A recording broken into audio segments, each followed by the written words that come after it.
Thank you. Chair McEwen, Vice Chair Davis, and Gorsuch. My name is Neil Mcfarlane. I'm TriMet General Manager, and I'm pleased to be here. And thank you for the opportunity to testify and tell you a little bit of an update regarding TriMet. For those of you who might not be familiar, TriMet serves 25 cities in Washington, Multnomah, and Clackamas County with a combined population of about 1.5 million. We provide bus, light rail, commuter rail, and paratransit, as we call it, lift service, particularly focused on service to seniors and people with disabilities. We also partner with the City of Portland in terms of operating the Portland streetcar. When we talk about TriMet, we often describe our 4 major missions and talk about our performance related to each of those 4 missions. Those missions are, first of all, getting employees to work and customers to business. Second, easing congestion in a most cost-effective way, particularly during peak hours. And third, providing that critical service for seniors, people with disabilities, kids who don't yet have the ability or the age to drive, and providing that key opportunity and link to the community. And fourth, in helping to shape the region and the way it grows so that we can all enjoy the benefits of a great, livable region that we all enjoy. So how are we doing in fulfilling these missions? Just a few statistics. Related to getting employees to work, some 320,000 times a day someone steps across the threshold of a TriMet vehicle. And over a third of those are actually work-related trips. Annually, you add that up, it equates to about 100 million rides a year. And again, a third of those are really directly providing employment opportunities. When you think about particular destinations, downtown Portland, for example, 45% of the rush hour commuters to downtown arrive there via public transit. Regarding easing congestion, we have been, I think, more successful than many other urban areas in that mission. If you begin to think about the Portland metropolitan area, we're the 24th largest metropolitan area in the region by population, but we're number 9 in per capita ridership. So one of the results of that is when you look at our ridership characteristics, 78% of our riders actually have access to a car. So they're choosing public transit because it's more effective, or efficient, or cost-effective for them. But that has a positive effect on freeing capacity on the roadway system for freight and other high-value services. And another example of that, our MAX system related to the very busy Sunset and Banfield corridors carries 1 in 3 commuters in each of those corridors. So again, traffic would be perhaps a third worse, which would not, frankly, be possible during the peak hours in terms of total. I think Vice Chair Davis would agree with you on that. Well, those very busy routes. Regarding our social service mission to very important elements of our community, we provide over 12 million rides a year to seniors and people with disabilities. And we particularly are proud of our paratransit service, our lift service, which provides 1 million rides a year to people who would otherwise not be able to fulfill a high quality of life, access to jobs and health care and many other services. So again, critical service. It's not a very efficient service in terms of the cost per ride, but absolutely essential to those who use it and rely on it to be a participating member of our society. Finally, the 4th mission, which is helping our region manage growth. We've been working with our community really for 20, 30 years in terms of beginning to shape the region around a public transit system so that that system can be successful. And I think we see the results of that with much of the housing development around our frequent service lines and our MAX lines throughout the region right now. Experts are telling us that our region will be growing by 4 Hillsboroughs over the next 20 years. And that's the challenge that we face, is keeping up with that demand with a transportation system which is fundamentally sized and placed within our region. So we're working very hard, and again, that's one of the reasons we participated in the Transportation Forum related to the ultimate transportation package, because keeping the region mobile is a key goal for us all, of course. We're also working with our partners looking at some of the key corridors. Powell Division is an interesting corridor that right now carries over 18,000 riders a day, and we're looking at upgrading that service with bus rapid transit service, which would be very different from what we've done before, but our partners in Eugene have led the way there. Again, meeting the challenges of growth won't be easy, but that's what we're working toward with all of our partners and in the metropolitan area. And I would say that as we think about that, we know that we have some challenges. One is to make sure that the systems that we operate are efficient systems and are systems that actually offer great value to our customers and our taxpayers. And like all businesses, we have to continually look at our service and our cost structure. And I would particularly just note that over the last year, last fall, we were very successful in achieving negotiation with our labor union that really realigned health care benefits in a way that makes TriMet financially sustainable for the long term.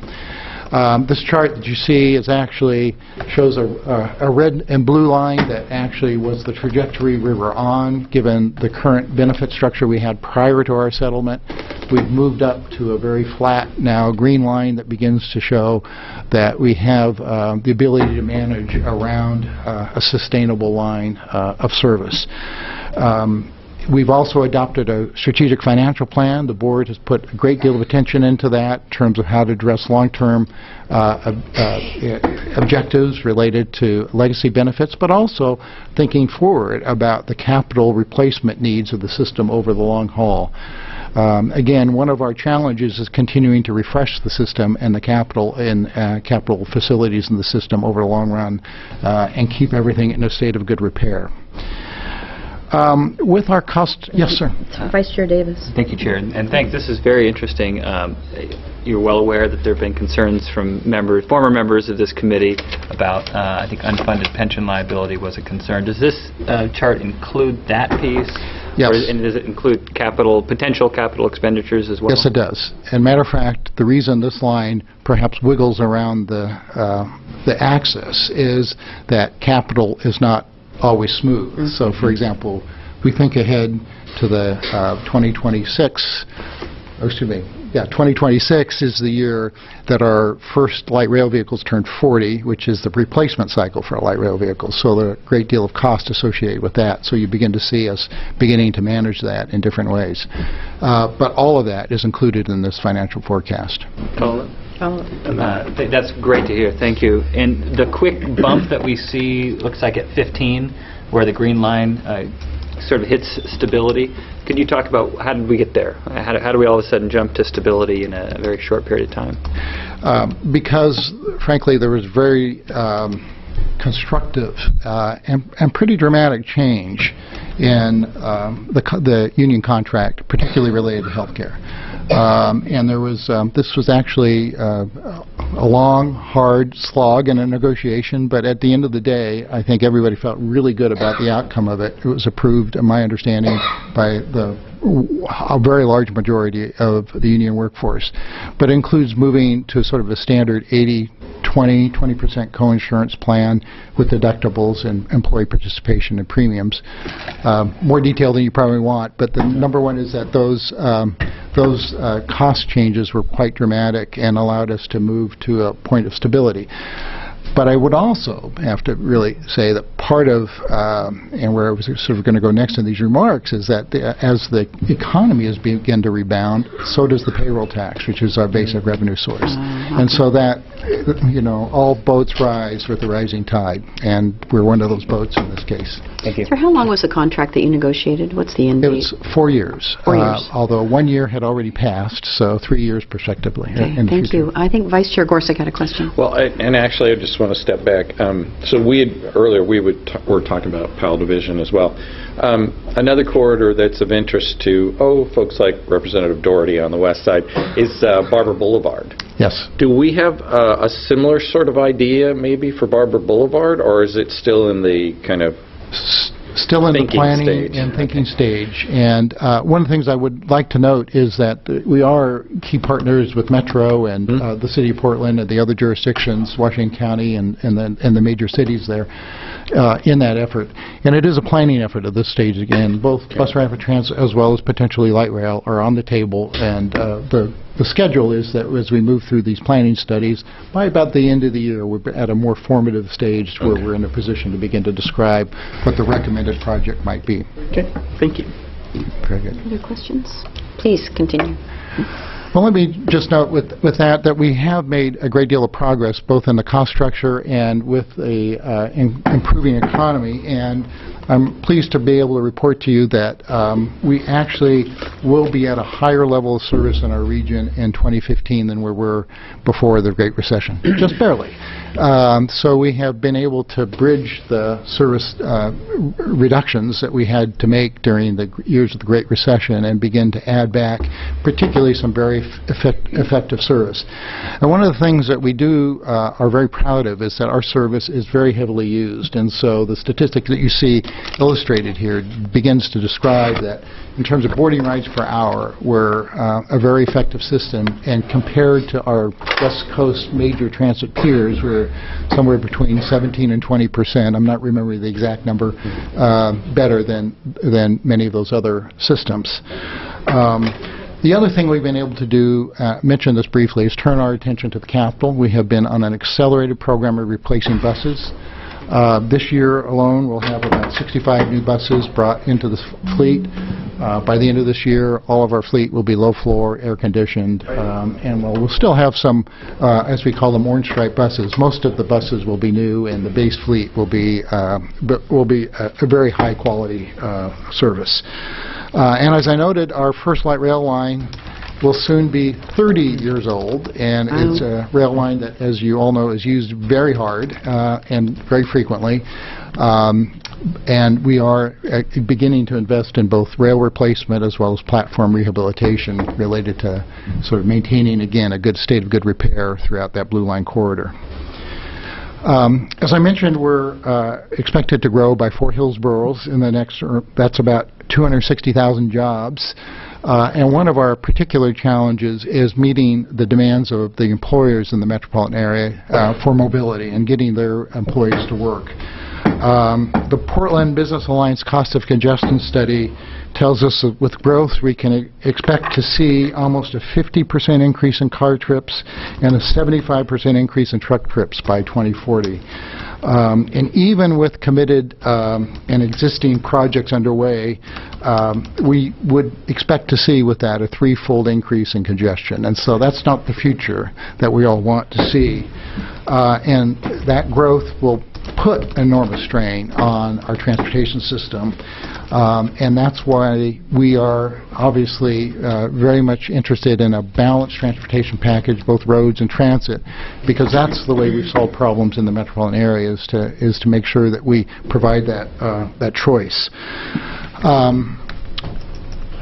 So maybe with that, I would just note that we are continuing to also work with employers and throughout the Tri-County area on other more, I would call, innovative services, such as shuttle services. We offer a shuttle for employers in the Tualatin area on Swan Island. A variation of that in Representative McLean's district is for a GroveLink service, which is offering, again, service in low-density areas connecting to the trunk lines that TriMet provides. Those are the kinds of models that we'd love to see expanded and grow over time in terms of providing high-quality service throughout our district in a cost-effective way. I did want to just mention a little bit, too, some of the upcoming projects and enhancements we have underway. Needless to say, we're very excited about the opening of the Portland-Milwaukee project. The Orange Line, as it will be known to our riders, September 12th, 2015, we'll open the line. We'll have a series of events leading to that. I hope that as many of you as possible can join us on what will be, I think, a very exciting occasion. You should also know that as the investments in this line continued, we've added $40 million in roadway improvements and $65 million in bike and pedestrian improvements. So it's not just transit that gets built with these major projects. I also just wanted to note that this has been an important economic development project for the state during a period of time when, frankly, we were needing the kinds of jobs that this project produced. As of February this year, the project had created 13,250 jobs in our region, more to come. 546 firms were included in the project. 80% of those are based in Oregon. And these aren't just metropolitan area firms, as Chair McEwen would note, that American Bridge Manufacturing from Reedsport provided girders for our Kellogg Bridge as part of the project. And watch them being manufactured. Thank you very much. And the leadership of that firm has indicated that that work provided about 15 jobs added and was able to recall 10 employees that were otherwise laid off. So those are the kinds of benefits that really do resonate throughout the state with projects like this. And as you know, the state legislature was a major investor in this project, $250 million of lottery funds. And again, want to thank you for your support and help as we begin to address the needs of that Mcfarlane, how long did this project take start to finish from the inception to the opening in September? Well, I could say 20 years, but it probably has been that long from the first environmental studies. From the most recent restart, if you will, of the project, probably closer to 10. Yes, Vice Chair Gorsuch. And one of the things, and we were talking about this before, one of the things is that it will also enhance some of the bus lines, like the PAL, which won't have to deal with as much of the congestion problem. So it's good for the trains, but also some of the buses get to use this as well. As Vice Chair Gorsuch noted, this bridge will actually provide a transit way between southeast Portland and downtown Portland for not just light rail, but for some of our major bus lines, including the PAL bus line, and also will provide a link of the Portland streetcar across the river. So buses, light rail, streetcar, bikes, and pedestrians will be heavily using this bridge in the future. I did want to just note that we're also continuing to focus on the future of transit, and Vice Chair Gorsuch noted some of the projects that we're continuing to work on. The PAL Division Corridor 1, won't say anything more about that, but also the Southwest Corridor, which we think is a really very key investment in the regional system. And again, we'll be working with all the constituents under the leadership of Metro to begin to identify what those alternatives long-term need to be. It's a corridor of a high level of congestion right now, but also incredible potential for growth. And we see a high responsibility to begin to address the transportation needs in that corridor. And it's, again, it's not just transit. It is roads, it's bicycles, pedestrians, it's a whole slew of transportation needs on really I-5 south from downtown Portland. I also just wanted to note that we're busy doing what we call service enhancement plans throughout our region. We use the west side of our district as a prototype for that, and a plan was put together for that and completed, and actually beginning to invest in some of the recommendations of that plan.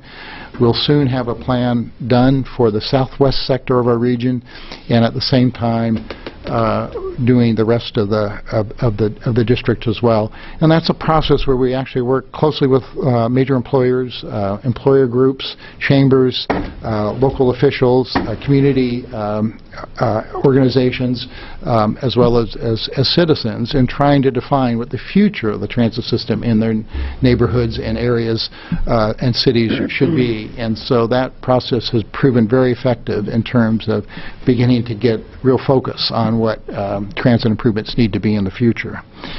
I wanted to mention one other thing, which is we are working on, which is an electronic fare system.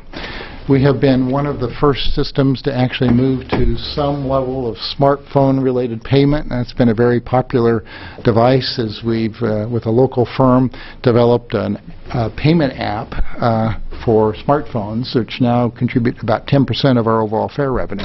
Has been adopted much more readily than we expected. But our plans over the next couple of years will be to actually develop a smart card system that would also allow both smartphones as well as chip-embedded credit cards to be used as a payment device, which we think will really reduce what we call the tyranny of the fare box and make it easy for our customers to access our system, even if they don't have a quarter in their pocket like they should. With that, I would just note that I think we have a very well-regarded transportation system, balanced transportation system in the Portland metropolitan area. I think TriMet has done a very good job of providing its share of work in terms of getting the transportation system done. But we have some huge challenges of growth ahead of us as the metropolitan area continues to develop and continues to grow. And that's our biggest challenge, is meeting those challenges. And we need to do that in recognition of all the missions that I went through, including our social compact with seniors and people with disabilities, and make sure that we continue a high level of service for really everybody who needs it in the metropolitan area.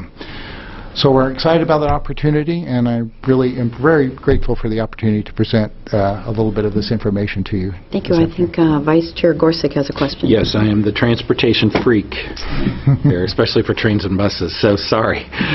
But I did want to ask you one thing. We know that one of the problems is downtown for light rail. Light rail functions well, but it has to go very, very slowly. And so I know it would be very costly and difficult. Have we at least thought of maybe ways that we could, I don't know, make Max move through downtown more easily? We've thought about it, and you're right, it's very difficult. Yeah. What we have thought about, and frankly, as we built the new alignment on 5th and 6th Avenue, the mall alignment, we spread the stations out much further than they were in the original line. So we did learn a little bit from that earlier line's experience. And so I think that's one of the, solutions long term. But what's difficult about it is every station is somebody's home station, and there's a lot of ownership of each of those places, and so it's a very big conversation to have on that. There's no way to go up or down? There were some studies of that, obviously quite expensive. So that's what I anticipated. Thank you. You're welcome. Thank you. Thank you.